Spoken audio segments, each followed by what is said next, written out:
Okay, so I say okay. Hold on one second. It's creating the connection. It says meeting is now streaming live on YouTube. Yes. So this is working. Okay. So welcome everybody who's tuning in. I'm just troubleshooting a little bit to make sure that everything is happening properly because we're using a new connection streaming from Zoom to YouTube. Uh, yeah, very good. And it is working. So, Elliott, welcome Sound great to be here.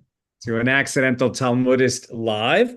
Elliott is the author of Being the Strong Man a Woman Wants. He reached out to us and we were quite impressed with the book. And so we're going to have, I think, a short but intense conversation about how you can use wisdom that's literally thousands of years old and has lost not one iota of its relevance in achieving shalom bias. So, Elliott, welcome to the program. And why don't I start by asking you, what is shalom bias? Shalom bayit means peace in the home. It means it's harmony between a man and a woman, and it's much sought after in people's relationships. And the irony is today it's kind of elusive. People wonder why is it so elusive. So yeah, if I could just tell my own story, I was married and divorced, and asked that question: what should I have known that would have led to shalom bayit rather than to divorce? So I started looking and started. Do you want to ask a question first, or should I continue? No, go right in. Go right in. I Okay, think this so is a perfect opening. How did you discover what peace in the home meant, what it means? How did you discover it? Presumably because for at some period there was an absence of peace in the home. no, absolutely, absolutely. But it's very important in Judaism. We know the story of when God tells Sarah that at 90 years old she's going to have a baby, and she says, "My husband is old." And then when God is relating the story to Abraham, he says, Sarah said she is old. So the lesson is, for the sake of shalom bias, you can tell a little white lie. So that shalom bias is very important. So here I was divorced. And at first, like a lot of people are divorced, they blame the other person. Then I came to the point of asking myself, what do I have to learn from all this? And I read books on relationships. They really didn't say anything to me. And it's really, it was starting at the beginning with Adam and Eve. When I was reading the Chumash in Shul, and it says Eve was created, God created Eve to be Ezer Kenegdo, which is translated to mean a helper against him. And I thought, a helper against him? What in the world does that mean? Which is it, a helper or someone who's Well, against? the Talmud explains. You look at the bottom of the page in a regular art scroll, Chumash, and and they quote Chumash meaning, Yavama. I translate all terms for the audience. So the Chumash meaning the Torah, the first five books Right, of the right. Bible. Five books of Moses, and the commentary quotes the Talmud, Yavama 63a, which says, "If the man is worthy, the woman will be his helper. If he's not worthy, she will be against him." And that to me, that was like a kick in the head. It's like it Oh really dear. changed my whole perspective on relationships. It said I have to work on myself so that she will see me as worthy. And if I don't, she'll be against me. And the interesting thing is, it doesn't say, excuse me, it doesn't say if he's not worthy, she won't be his helper. It says if he's not worthy, she will be against him. Not being his helper would be the opposite of being his helper. No, she will be against him. And I thought, whoa, that seems to explain a lot of the nasty divorces I see. So, and then it's just like really exploring and finding other insights from the Talmud. So one of the things I found, I was reading a Jewish book on relationships, and it said had this quote that really intrigued me. It said, if your wife is short, bend down and seek her advice." So I thought, well, that's very interesting. What else is there? I failed. I want to learn as much as possible. So I went to that page in the Talmud. So it's so interesting because if you look at that context of that statement in the actual Talmud, it's actually there's a very different message. Because the first when it says if your wife is short, bend down and seek advice, it's saying, listen to what your wife has to say. But actually, when you go to Bava Metzia 59a, that statement is actually a response to an earlier statement, which says, if you always follow your wife's advice, your life will descend to hell. Oh, but don't they say that if your wife is short, bend down and seek her advice? So it's really a balance that some things a woman should decide, some things a man should decide. But if you never listen to your wife, listen to her. But if you always automatically do whatever she says, it's not good either. And it's interesting. I remember reading it the first time, and I actually thought it was going to say, if you always follow your wife's advice, you'll have shalom bayit. No. He's in the So house, and the answer is no. no.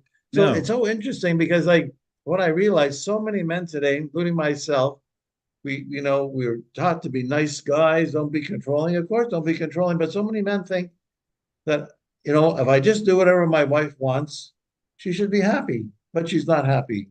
And I really began to understand because when a woman always has, and women told me this, when a woman always has to tell a man what to do, it makes her feel like he's a child and she is his mother, and she doesn't want to be his mother. And it also does not make her feel safe and protected. And a woman wants to feel safe and protected. And there's so many men today, with my book, I've got so many men saying to me, well, if I had known this when I was married, I probably wouldn't be divorced. We're so afraid of being men today are so afraid of being accused of being controlling, and we think, well, I'll just do whatever she wants. Like it's she should be happy. And even I coach men, and it's so interesting that like men will say, she asked me all these questions that really don't matter to me. Like she calls me at work, what should you make for supper? Well, it really doesn't matter. Whatever you make is fine. Where do you want to go out? Whatever you want. You want to buy this couch or that couch, whatever you want. Women don't want that. Women actually want men to make all these. If they ask you to make the decision, they want you to make it because it makes them feel safe and protected. They don't want a controlling tyrant, but when a man just leaves everything to a woman, it's very frustrating for her, especially like if there's a problem in the home with your family, and he just expects her to solve the problem. He doesn't, you know, take responsibility. He comes home and says, "Well, what do you want me to do? I'll just do whatever you want." And I explain to men that if you just do that, you're not being a husband and a father. You're being a mother's helper. She actually wants you to apply your brain and see the problem, come up with a solution, and say, this is what I think we need to do. I can do this. You do this. We'll get it done. But if you always just leave it all to her, she really feels that she's your mother, and you're a child, and she doesn't want to be your mother. So it's interesting that really that If I that could just is if I could being just jump taught in in the for one Talmud second, 2,000 years ago. if I could Sorry, jump in for 1 second, go ahead. I think this makes a lot of sense as you're describing it, because if she's called and asked you, what do you want for dinner? What is your opinion? Where should we go? What couch should we get? And you just tell her whatever you want is fine. What you've really done is disregarded the question.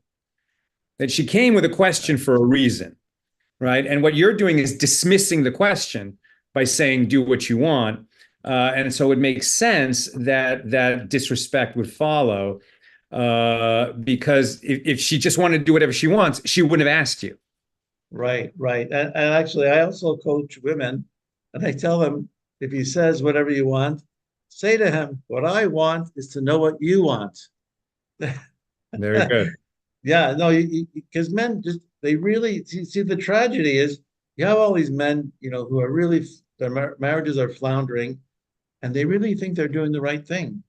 And that's the tragedy. So here in the Talmud, it's telling us, you just automatically do whatever she says, your life is going to go to Gehenna, go to hell. It's really, wow. I mean, it's like it's not a new situation. This is something, that of human nature. It's the nature of men to feel like, I'm working hard to bring in the money. Can't you handle that yourself? No, you have to save some energy to take charge and deal with these situations. at home. We're not talking about domineering and controlling. Nobody wants that, but don't just come home and be a mother's helper. Be a husband and a father. So another thing I learned, the Talmud teaches us that very important in having shalom bayit, very important. We have this idea going around today that, you have to express your feelings, you have to express your anger, and if it's really unhealthy to keep it bottled up. Well, the Talmud tells us the complete opposite. It says, Ben Zoma, in Ethics of the Fathers, 4.1, Ben Zoma says, who is strong? He who can control his emotions. The person who can control his anger is stronger than the person who can conquer a city. So in a relationship, you want to shalom bayis, don't blow up at your partner, don't blow up at anybody, because there's no need for it, because we can control ourselves. And I remember reading a story. It says, if you're about to blow up and you think you can't control yourself, imagine that your phone is ringing and it's your boss and he wants to discuss a promotion and a raise. Could you calm down to speak to him? Of course you Very can. good. So you can control yourself. We're not wild animals. We're human beings, which means we have self-control. And Ben Zoma says, you want to be strong? Control your anger. Okay, another one, very important. I've seen this so many Well, times and I'm I sorry. experienced. Let me just Go jump ahead. in for a second there. Go ahead. The Talmud says elsewhere that you shall know a man by his cup, by his wallet, and by his anger. Right? Isn't that what it says? By his cup, meaning how does he behave when he's had a few drinks? By his wallet, meaning what does he spend his money on? And by his anger, I think, as you just described, very, very succinctly and nicely. Uh, and really, what you're talking about with the wallet and with the anger, as you described, if your boss calls, you could prioritize him over your anger. If you're not willing to prioritize your wife in that way, that's a very strong message that you're sending, and maybe a way for more rational thinking guys, is to just think about the math of that, right? In the same way that you're going to decide, well, there's a limited amount of money in my wallet. What am I going to, prioritize for those dollars? And people think that way rationally all the time, very carefully. And then you say, well, in the heat of the moment, I can't prioritize. Yeah, but you can. You can Exactly. and you You must. can. You can and you must. You can and you must. And I coach people, I say, think, often it's the same situations that come up over and over. Take the time to think in advance. What is the calm way of dealing with it to resolve this problem? Just think when you see somebody yelling and screaming outside, you look at them, you look like a fool. Well, that's how you look. So just think in advance, like have a strategy in advance of what you will say to calmly deal with the situation. If your spouse is yelling at you, just say to her, please speak more, please lower your voice. I can't hear you when you yell. And often, it's like if you yell and scream at me, I won't do it. Like if you want me to do something, ask me respectfully. So think a calm way to deal with it. So now you Right. talk about money, right? And I would say that sometimes it's not possible to calm down. But then a statement that I have found very useful is to say, what you're saying to me right now is very important. And since there's a lot of emotion in the room right now, can we table this for 15 minutes? Can we table this for 30 Right. minutes? So that we're both present and able, to listen and react with our full attention. Right. Go outside and take a walk. The holy Right. Well, principle. so another important point the Talmud teaches us, and it's so true today as it was 2,000 years ago. It says financials, Baba Mitzvah 59a, financial stress can bring out or worsen problems in a marriage that would not have otherwise have arisen.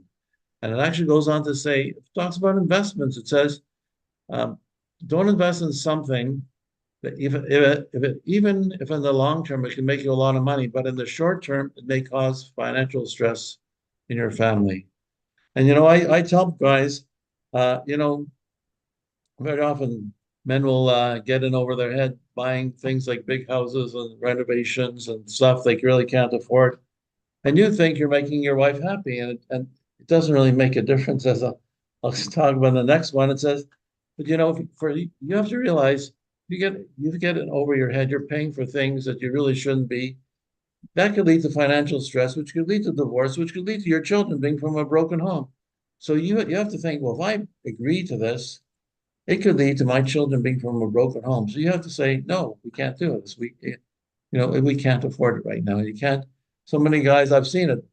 The big house, the expensive renovations, they just get in over their heads. They nearly go bankrupt. I've seen it. They learn the hard way. It doesn't help. And in another place in the Talmud, Shabbat 25b, it actually talks about reasons why a man wants to become wealthy. And one of the reasons is to buy luxuries for his wife. And it says, I think this is Rabbi Akiva actually says this, if you want to become wealthy to buy luxuries for your wife, you'll never be wealthy because your wife will never be satisfied. So I tell guys this, and I learned this myself. I say, oh, well, that relieves me a lot of stress because it's not going to make a difference. But these expensive things, we're talking about luxuries. We're not talking about basics, right? Talking about luxuries, there's no need to kill yourself and get an early heart attack because it's not going to. It's not going to make a difference in saving your relationship. That's what men think. I'll buy this for her. We'll have a happier relationship. I've seen that a few times. A man buys a big expensive house and he thinks, oh, it's going to make our relationship better. It's going to make her happy. Forget it. Don't do it. Don't do it. I've seen too many men learn this the hard way. It's very sad. So, and then go You're ahead. making me think about a one of our rabbis in Shul, I think just said it last Shabbos, that he had a conversation with a very wealthy man who supports a lot of philanthropic causes, and they're having a very personal conversation, and the philanthropist said, the truth is, all these causes that I support, it's not difficult for me. I really am in a position where I'm able to give a lot, and it just doesn't cost me anything to give these people what they want. What's difficult for me is to give time. When I give somebody my time, that's much more precious, and it costs me much more because that's finite. I have we all know it's a finite number of minutes that we'll have in this world, and as we allocate them, I mean, it's so terrible when we throw them away, when we're not fruitful with them. But if you say, I would think to your spouse, listen, I can't afford that. We can't afford that. But I care about you so much, and what I would like to do is plan a date, right? Carve out some time that is scheduled and is not going to be rescheduled, the way we might have to reschedule other kinds of meetings and things. Then even if it doesn't, hit home right away, over time, I think the spouse will come to recognize that is more precious than the kinds of baubles that you're talking about. Right. Very good point. Very good point. Yeah, that's that's go ahead. Sorry. I was just going to ask you, I want to come back to your book because this is a wonderful list, of bits of wisdom from the Talmud, and especially what you're talking about, Bava Mitzvah 59a. I'm teaching Daf Yomi, so we just had that a couple of weeks ago. But I'm very curious to hear you describe. You mentioned the Ezer Kenegdo, right? The helper who was opposite you. So I think a wonderful question that you ask in your book is, on the one hand, Abraham was told by God, listen to your wife, right? What she says goes. On the other hand, when the original man, Adam, listened to his wife, he got himself into some very hot water. So how do you reconcile this contradiction? Well, I think when God said to Abraham, listen to your wife, it was more about one particular situation. That's my way of looking at it, about dealing with Hagar and Ishmael. I think I don't. I don't. That's how I saw it. I mean, I think he was so one time, but one specific situation, because clearly, you know, men, even all the men, all the stories in the Torah, men are leaders, some women are leaders. You can't just, man isn't just supposed to do whatever his wife tells him to do. I mean, he can listen to his wife, but he shouldn't always be asking her, just like what I was talking before, like you make a decision. Don't just say, oh, whatever you want, you decide. Don't tell me what to do. It's not, I don't see the men in the Torah as role models who did that. I mean, it, it, that's how I see it. I don't You're think, saying it was a specific situation, yeah, that's and how I see it. you might even have a bias toward listening to your wife, but that doesn't excuse you from going through a decision process and figuring out. So in that case, God said, "Yeah, here, listen to your wife." Uh, Right. but it might even be a preference for listening to your wife, but it is certainly not a blanket statement. Listen to your wife, as we learn out from Adam. Well, just like you're saying, listen to your wife. So if your wife has strong feelings about something, you should listen to her and you know, but the point is, don't just always ask her what to do. She Mm-hmm. doesn't like that. That I think, see, that's the point. I tell men, like, I talk at singles events, right?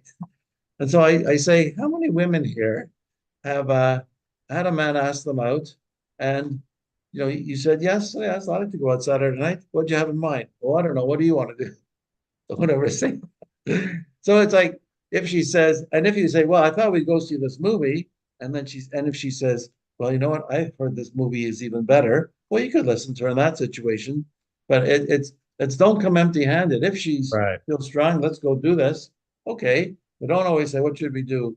Really, I was once interviewed by the relationship columnist on the Wall Street Journal, and she said, if a man asks her out and has no clue to propose something, it's a strike against them because it's like saying, how's he going to handle the challenges in the marriage and a relationship? So Mm-hmm. it's like, yes, you can listen to your wife if she has strong feelings about something or feelings about something, but don't just always say, oh, what should we do? What do you want to do? What do you want to do? There's a big difference. There's a big Okay. difference. That's how that's And what about Adam? So what happened with Adam? Oh, well, we talk about it in my book, right? So Adam, there's a story, like the Midrash, an explanation that says, Adam, Eve, they're in the Garden of Eden, they have one commandment, don't eat the fruit of the tree of knowledge. Eve eats it, then she tries to get Adam to eat it. First he says no, then she squeezes it into juice to try to trick him, and he still says no. Then she argues with him, and he still says no. Then she screams at him until he can't take it anymore, and he gives in and he eats the fruit. And then he's hiding in the bushes, right? And God says to him, Adam, did you eat the fruit of the tree of knowledge that I commanded you not to eat? And what does he do? Does he take responsibility? Does he man up, take responsibility?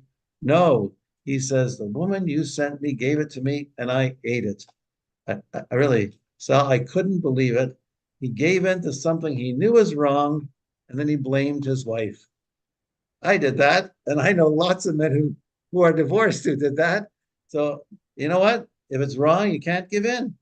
It's so interesting that one of the first lessons in the Torah is about Adam giving in to his wife, and then he's punished, right? He's punished. It says he's punished for listening to his wife and not using his own judgment. There's the lesson. Like, use your judgment. And if you give in to your wife, don't blame her. Take responsibility. I was just like, it just when I read that, I was like, I said, gee, I thought only I did that. Here, Adam did it. And men have been doing it for probably 5,000 years. If it's wrong, you can't give in and if you do, you take responsibility. You can't blame your wife. And it's not going to help your relationship with your wife, that's for sure. So yeah, So that's I was go not ahead. familiar with that midrash that says. So for those who don't know, a midrash is either a tradition or a storytelling that comes from the sages to sort of fill out and augment the stories as they're told in the Torah, in the Bible. So everyone is familiar that she gives Adam to eat, and he eats, and then he blames her. So the Midrash expounds this. Now, when the sages, sort of fill in the details of the story, they're trying to do something, right? So it's fascinating to me that the details they add to this story is that she insists and she pushes and she pushes, and he finally gives in, as if he thinks that makes him less culpable, but it's not at all. Not at all. The fact that she insisted and pushed and grew near hysterical or whatever she did does not excuse that he violated the commandment. And that's a very strong lesson. It sure is, and it's amazing that it's like one of the first lessons Mhm. in Genesis, and it's so fascinating because men still do it. Like I hear men blaming their wives all the time. I gave into this. I knew it was wrong, but I gave into her. I thought it would help our relationship. Learn from Or if Adam. they're honest, I just didn't feel like fighting anymore. I just wanted it to stop. Whatever, do what you want, which is its own way of being dismissive and not present, and not taking responsibility. Yeah, yeah, no, that's a strong lesson. It's and like it's almost like what I was saying before. It's like if you give into something that's going to cause financial stress and could lead to your divorce and your kids being from a broken home, and then you blame her. So, well, you shouldn't have given in. It was wrong. And even I've talked to women who have been in that situation, ended up divorced because they were in such financial stress, like, and they didn't realize, what their husbands were doing to pay for all these things, the whatever, and they were just ended up broke. And she said to me, well, if you would have said no, I didn't know what he was doing. If you would have said no, I would have gone along. I wanted this, but if he would have said no, we can't do it and insisted, I would have gone along. So really, Adam, like that story with Adam, it just blew me away. It's like here I am divorced, trying to figure out what I did wrong, and I read this. I said, look at that. Adam did the same thing. And lots of other men have similar stories. So let me ask you, where, how does a guy define the line between being manly and being patriarchal, or between being manly and being domineering? What are the factors, the elements that help you define, a healthy balance and staying on the correct side of that line? Well, I think to me that the thing is take responsibility. If it's wrong, you can't give in, and like really learn these lessons. If it's wrong, you just can't give in. If here the story of Adam was clearly wrong, and he gave in. So sometimes for a man, he's not sure, is it right? Is it wrong? Should he go along with this? Or should he stand up and say no? You really have to think, well, I'm going to be responsible for this. I can't blame my wife. How do I feel? How will I, people, I've met so many men who are divorced and they'll say, my wife, she spent us broke. She ran up so much money on the credit cards. We almost went bankrupt.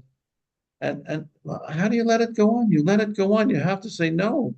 You have to have the backbone to say no. And I think so many men today, we're told, well, just go along with your wife. I mean, I once met with a psychologist who was telling me, tells people, he tells men, well, just go along with what your wife wants. That's a good way to have peace in your home. Well, maybe sometimes, but not all the time. So it's really take responsibility. You can't say, well, my wife spent us broke, because people won't have any sympathy for you. They'll say, well, how did you let this go on? Where were you? Yeah, Mhm. I just think I'm responsible for this. I'm the man here. I wear the pants. I sit at the head of the table. I am responsible. It's not about power. It's about responsibility. I am responsible for my family. I don't want my children to be from a broken home. I have to take responsibility. If it's wrong, you have to stand firm and just say we can't do Very it. good. Very good. Now you brought in some, some quite ancient sources from the Talmud. You've also brought into your book some more recent sources Rambam is 1,000 years ago, but still more recent, as well as much more recent Rabbi Dessler. Would you like to share a little bit what you learned from them? Well, Rabbi Dessler, he says he talks about giving and loving, and he says, what happens in a marriage? He says when people start off they're in love and they give and they give, but gradually we return to our natural state of being a taker. And and that's when conflict starts because we start expecting things from the other person. So what he says is so interesting, and it's so true when you realize it. He says, giving leads to loving. It's what we don't give to someone because we love them. Wait, how did he say it? When you give to someone, you develop feelings of love for them.